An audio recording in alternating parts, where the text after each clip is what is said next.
আপা আপনি গোপালগঞ্জে চলে আসেন, কোনো সমস্যা নাই, আমরা আছি আপনার সাথে। সবাই যাবো ইউরোপ আমেরিকা থেকে, সবাই আমরা গোপালগঞ্জে কথা শুনি ইনশাআল্লাহ স্বেচ্ছায় কারাবরণ করবো দরকার। জি আপা বলেন প্লিজ। ওই আগুন দিয়ে পোড়ানোর পরে যেটুকু অবশিষ্ট ছিল সেটা লুট করতে গেছিল, ওটা তো চোর। জি, বড় চোর, সুদখোর। জি আপা আচ্ছা আমি জনতা তো করবে, আমরা নিজেরা করবো আপা, নিজের হাতে করবো। দৃষ্টান্তমূলক ফাঁসি চাই, যেটা জনগণ দেখবে, ওই ফাঁসি চাই। যার যার বাড়ি ঘর পড়াইছে করছে। আপা দেশের থেকে সব গরিব মানুষ এখন গ্রামে যাচ্ছে, খাবার পাচ্ছে না, কিচ্ছু পাচ্ছে না, খুব কষ্টে আছে সাধারণ পাবলিক, খুবই খারাপ আপা। আমরা দোয়া করি আপনি তাড়াতাড়ি আসেন। বৃহত্তর নোয়াখালীর অবস্থা অনেক খারাপ আপা, সারা বাংলাদেশের অবস্থা খারাপ বানায় রাখছে ওরা আপা। সারা বাংলাদেশটাকে একটা বদ্ধ ভূমি বানায় রাখছে, যেখানে সেখানে হত্যা, মানে এমন কোন লোক নাই যারা এখন শান্তিতে আছে। সবাই একটা কথাই বলে যে আগেই ভালো ছিল, আগে সরকারি ভালো ছিল। আমরা ভুল করেছি আপা, এই কথা সবাই বলে, সবাই অনুতপ্ত আপা। আপনি বলেন জি আপা, প্লিজ বলেন আপা, প্লিজ। প্রত্যেকটা জায়গায় তো এইভাবে, এবং এখন আবার সে ওই আরেকটা পদক্ষেপ নিচ্ছে, এদিকে প্রায় 80 জন প্লাস আরো 35 জন, সেই সাথে 300 লোক, তারা জেলা, উপজেলা, ইউনিয়নে সার্ভে করতে পাঠাচ্ছে। সবাইকে বলে দাও ওই সার্ভে করতে কারা যায়, কাদের নাম লিখছে।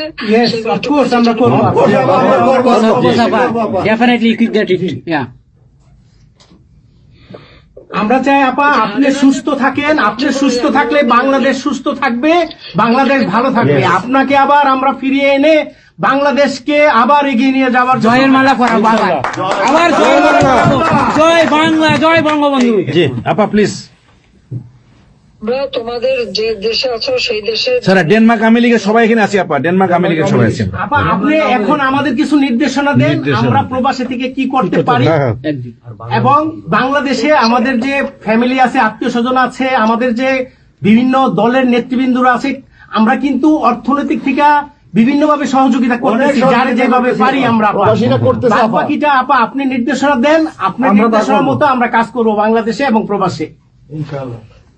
তোমাদের যেটা করতে হবে, একটা হচ্ছে তোমরা যে দেশে আছো সেই দেশের আইন কানুন মেনে ওখানকার যারা নির্বাচিত প্রতিনিধি বা সরকার বা যে বিভিন্ন মানবাধিকার সংস্থা, তারপরে 165 জন সাংবাদিকের চাকরি নাই, তাদের অ্যাক্রেডিটেশন কার্ড বাতিল করে দিছে।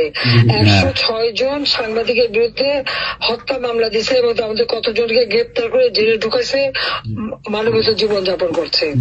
সাংস্কৃতিক কাজ করতে পারে না, ব্যান্ড শোরা, ব্যান্ড কোন অনুষ্ঠান করতে পারে না, পাকিস্তান থেকে ব্যান্ড শো এনে করায়, অথচ আমার দেশে ব্যান্ড শো যারা তারা এখন কাজ পায় না।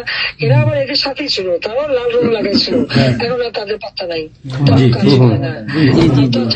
স্বীকৃতি কর্মকাণ্ড বন্ধ, সমস্ত সামাজিক নিরাপত্তার যত গরিব মানুষ আমরা বয়স্ক ভাতা, বিধবা ভাতা, মুক্তিযোদ্ধা ভাতা যা যা দিয়েছিলাম সেগুলি সব বন্ধ করে দিয়ে সেটাকে মেরে খেয়ে গেছে।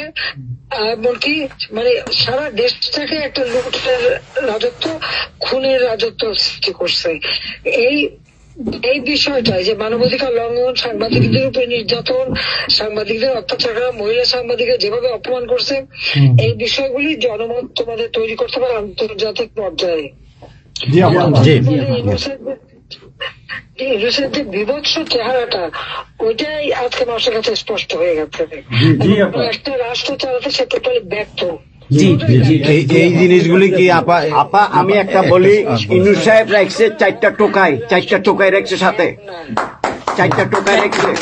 আর আপনি চিন্তা করেন না বাংলাদেশে গৃহযুদ্ধ হবে, তখন আপনাকে দেখবে। তোমাদের করতে হবে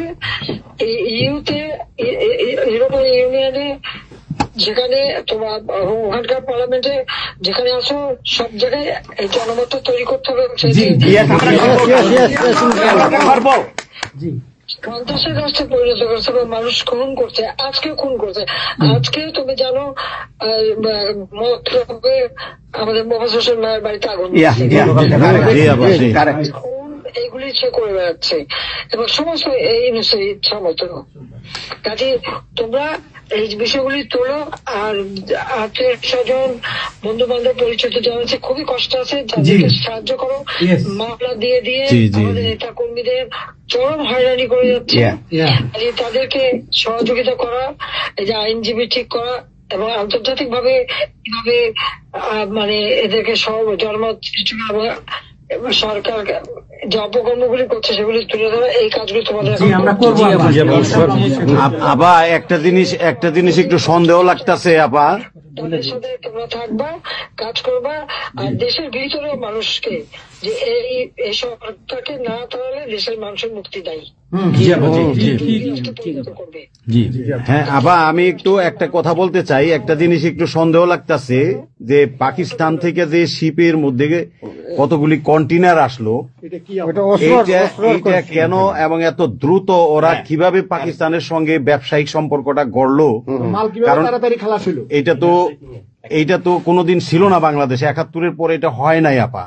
এখন এইটা নিয়ে আমাদের আপনি তো অবশ্যই আপনি অনেক কিছু অবগত আছেন, এটা আমাদের জানার প্রয়োজন। এই তথ্যটা আমাদের বের করা উচিত যে কোনো ভাবে, গোয়েন্দা বলেন, যে কোনো ভাবে আমাদের তো কিছু না কিছু আছে, এদের মাধ্যমে এই জিনিসটা আমাদের খুবই দ্রুত বের করা উচিত। এরা কি মনে করতেছে, মনে হয় সম্ভবত ভয় পাইতেছে যে আমরা হয়তো দেশে একটা অরাজকতা সৃষ্টি করুম, ওরা একটা গৃহযুদ্ধের প্রস্তুতি নিতেছে, অস্ত্র আমার কাছে সন্দেহ। ওইখানে দুইজন যে মাল ডেলিভারি করে ওই জায়গাতে কন্টেনারের ওইখানে 2টা লোকের চাকরি চলে গেছে।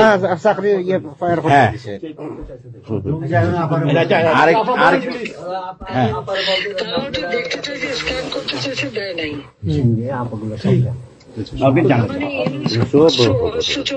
সাথে জড়িত।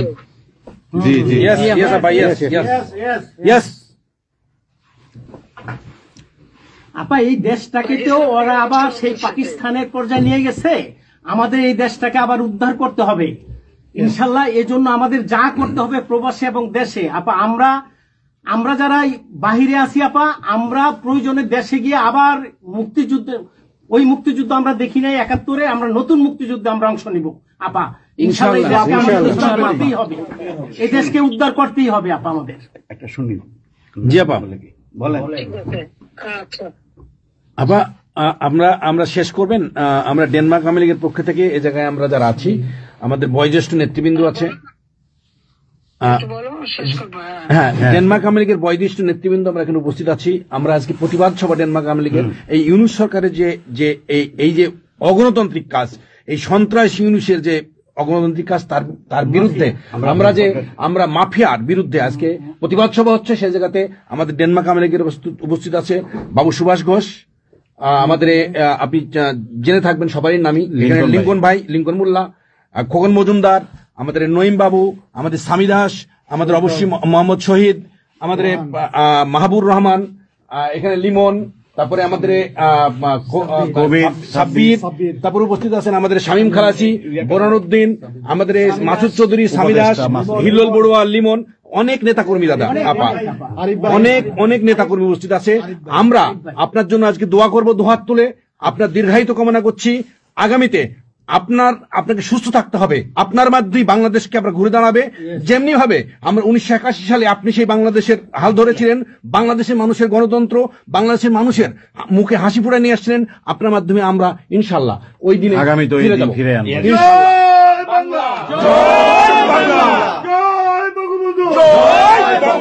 শেখ হাসিনার সরকার বারবার দরকার, বারবার দরকার। শেখ হাসিনার সরকার, শেখ হাসিনার ভয় নাই, রাজপথ হারি নাই, রাজপথ হারি নাই। শেখ হাসিনার ভয় নাই, শেখ হাসিনার সরকার বারবার দরকার, শেখ হাসিনার সরকার বারবার দরকার।